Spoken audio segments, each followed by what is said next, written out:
Bonjour à tous, bienvenue sur Le Nez en l'air. Aujourd'hui je vais présenter une petite vidéo sur le G1000 pour mon ami Mathieu de Flight Sim Liberty. Mathieu est en train de réaliser un Garmin 1000 pour son simulateur. Il hésite entre plusieurs logiciels. Pour ma part, moi j'utilise le Flight One Pro avec Prepare 3D et j'utilise celui de Projet Magenta avec X-Plane. Donc je vais présenter un peu succinctement ces deux logiciels, je vais vous montrer un peu comment ils fonctionnent et comme ça Mathieu pourra se faire une idée et vous aussi. A tout de suite. Alors là nous sommes sur Prepare 3D, on a comme toujours la vue 180 degrés. Donc je vais vous montrer un petit peu comment, là on est sur le Flight One Pro. Donc, je vais vous montrer un petit peu les différentes fonctionnalités. On va commencer avec les masters. Voilà. Donc, vous voyez, le Flight One Pro met un petit warning sonore qu'on va désactiver ici. Voilà. J'allume donc mes bacon. Alors, je vais pas faire la procédure complète, je vais juste vous montrer un petit peu comment il fonctionne. Donc, on va démarrer ici l'avionique. Normalement, il aurait fallu que je démarre les moteurs avant, c'est ce qu'on va faire d'ailleurs. Hop, je vais démarrer mes moteurs. Voilà. Ok, c'est bon. Voilà. Je vais mettre ma fuel pompe. Voilà, que vous entendez. Et regardez mon fuel flow ici qui va augmenter lorsque j'augmente ma mixture. Voilà. Je reviens en arrière. Je coupe ma fuel pompe. Et c'est bon. D'accord? Là maintenant, je vais démarrer mon moteur. Et pousser ma mixture avec. Voilà. Ça a démarré. Et là maintenant, vous allez voir, on va passer sur le deuxième écran lorsque je démarrer l'avionique. Et voilà. Donc là, j'arrive sur le deuxième écran. J'appuie sur le petit bouton, là, ça fait la soft-key. Voilà. Là, donc, j'ai la possibilité de zoomer ou dézoomer. Alors moi, sur Flight One Pro, j'ai pris l'option taxi, taxiway, donc j'ai l'ensemble des taxis de chaque aéroport qui est détaillé. Vous verrez que sur le projet Magenta, ce n'est pas le cas. Voilà. Là, vous voyez les différentes options. Alors, j'ai donc ma manifold pressure, j'ai mes tours moteurs et j'ai mes informations moteurs. Là, ici, je sélectionne donc, je veux les informations de wind, de vent. Donc, voilà. Là, j'ai mes informations de vent. Back. Voilà. Moi je veux le bord 1 par exemple. Je sélectionne mon HDG. Je vais me mettre là-dessus. Voilà. Alors, le barreau. Voilà. On est à 50 et quelques pieds sur cet aéroport. Voilà. Vous voyez que je peux sélectionner également soit le COM2, soit le COM1, soit le COM1 micro, mais je peux écouter les deux fréquences. Voilà. Ok. Qu'est-ce que j'ai d'autre? Voilà, je peux écouter le DME, je peux écouter la NAV1, je peux écouter la NAV2, l'ADF. Ben, il ne fonctionne pas, et l'auxiliaire non plus. Voilà. Tout ne fonctionne pas. Hein. Voilà. Le COM3 par exemple non plus, ça non plus. Voilà. Toutes ces options n'ont aucun intérêt. Marqueur mute, on l'enlève. Voilà. Ok. Donc, là, j'enlève mon frein à main. Et on va aller faire un petit tour en l'air pour voir comment ça fonctionne. A tout de suite. Alors, nous voici de retour, donc alignés sur la piste. Donc là, je vais faire mes essais moteurs. Je vais me mettre à 1800 tours.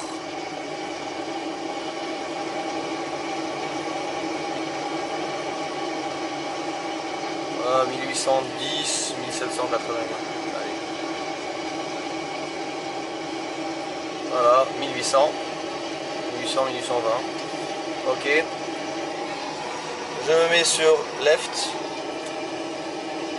Voilà, je descends un petit peu. Je reviens sur boss. Maintenant je me mets sur right. Alors là j'ai une petite différence entre left et boss. Donc non, pas énorme. Voilà. Ok, je reviens sur boss. Et on est prêt. Voilà.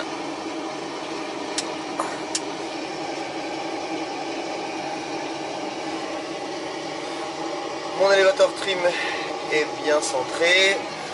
Tout est bon. Je vais mettre les gaz.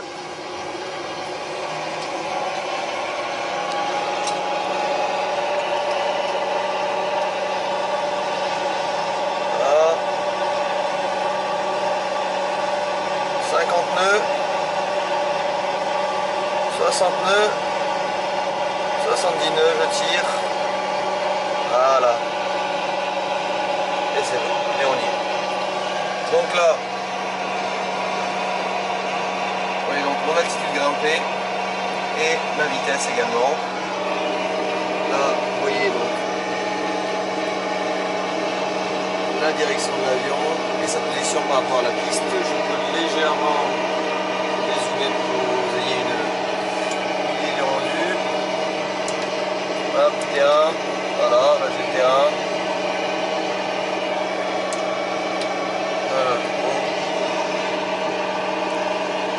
Voilà. J'enlève le terrain. Et je reviens sur la tour. Voilà. Je rezoome sur l'avion.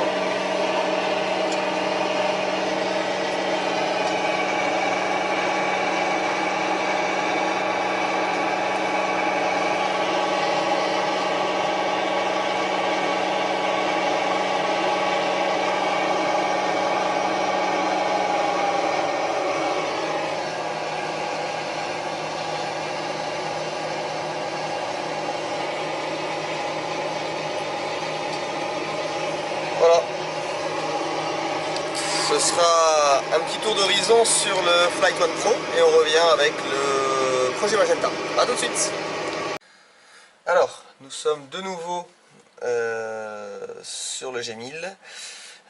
Là, vous voyez, donc nous sommes sur X-Plane 11. Et là, le logiciel qui va être utilisé va être Projet Magenta GAGC, c'est-à-dire General Aviation Glass Cockpit. Glass Cockpit, pardon. Donc, je fais la même procédure que tout à l'heure. Donc, je démarre mes masters. Vous voyez, donc là, j'arrive sur la page, on va dire la première page du Garmin 1000. Voilà, même fonctionnalité. Là, je vais. Alors là, on est sur un 172.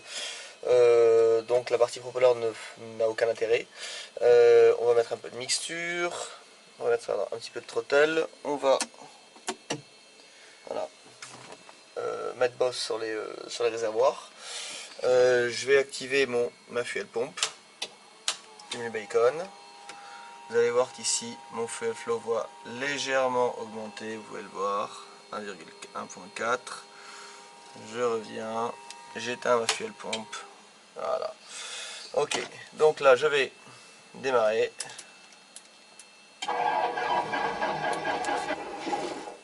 Ok, là c'est vite. Voilà. Et là donc vous voyez mes RPM qui montent. Ma température d'huile qui monte également. Et je vais démarrer mon avionique. Voilà. Alors, là vous voyez que je n'ai pas de page d'accueil sur la partie Projet Magenta, sur le logiciel Projet Magenta, comme je l'ai sur le Flight One. Par contre, alors là on est sur l'aéroport de Montpellier, donc là vous pouvez voir la vue, donc là on va prendre map, terrain, donc comme sur la précédente, on a les informations d'altitude du terrain, on l'enlève, et pareil, on enlève la topo. Voilà. Alors, le trafic, On a aussi l'option de trafic, mais qui ne fonctionne pas vraiment là-dessus. On va laisser la topo. Et on revient. Voilà. Alors, là, en zoomant, on est sur l'aéroport de Montpellier. Là, en zoomant, vous voyez que je n'ai aucune information, je n'ai que les deux pistes. Je n'ai aucune information de taxi. Tout simplement parce que le logiciel Projet Magenta ne détaille pas les taxiways comme le fait le Flight One.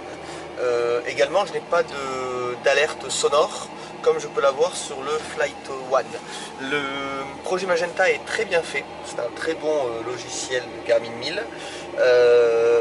La grosse différence, c'est qu'il a un peu moins d'options que ne peut l'avoir le Flight One. Alors là, c'est pareil, hein, je peux donc activer le micro, désactiver, mettre le micro comme one ou le micro comme tout, voilà, ou bien écouter les deux. Voilà, pareil, là je peux écouter les informations donc, du DME, de l'ADF, de la NAV1, de la NAV2, etc. Ok, donc là, comme la précédente, on peut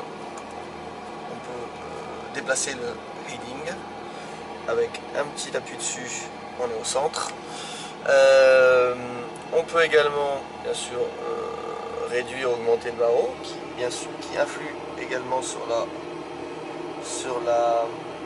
l'altimètre central, l'altimètre de secours. Voilà. Donc là on est à Montpellier, on est au niveau de la mer. Quoi d'autre là ben, pareil, PFD, on va prendre les informations de vent, option 3. Alors là, il n'y a pas aucune information. Voilà. Altitude, donc on est en inch de mercure. Voilà, là c'est pareil, vous pouvez régler. Alors là, on va revenir en arrière. Engine, on peut soit. Alors, le système de LIN ne fonctionne pas très bien. Vous pouvez donc créer votre plan de vol là-dessus et sélectionner donc vos. C'est avec ça, voilà. Vous pouvez sélectionner donc vos waypoints, donc on va dire par exemple LFBO, LF.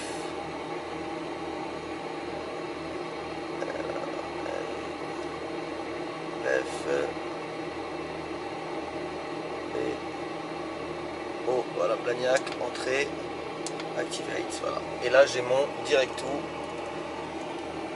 Blagnac. Voilà.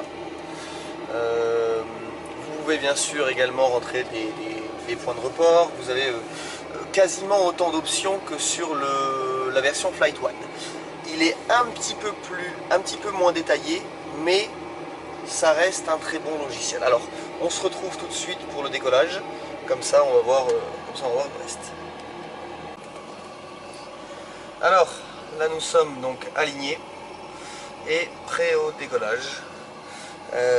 J'ai fait mes essais moteurs, donc je n'ai plus qu'à mettre les gaz.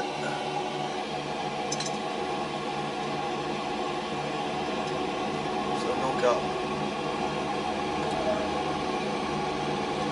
50 nœuds, 55 nœuds et on décolle.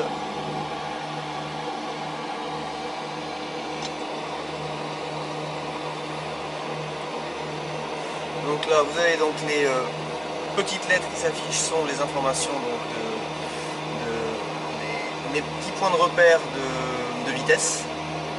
Alors ça c'est des choses qui sont tout à fait paramétrables hein. Dans TimeRef, voilà, vous les avez ici.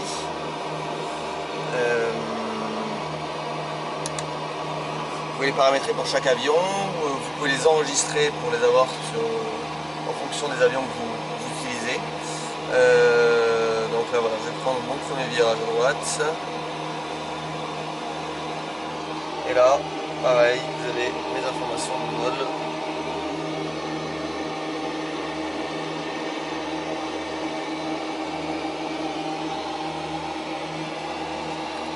Mon Gémil est complètement rétroéclairé, comme vous voyez.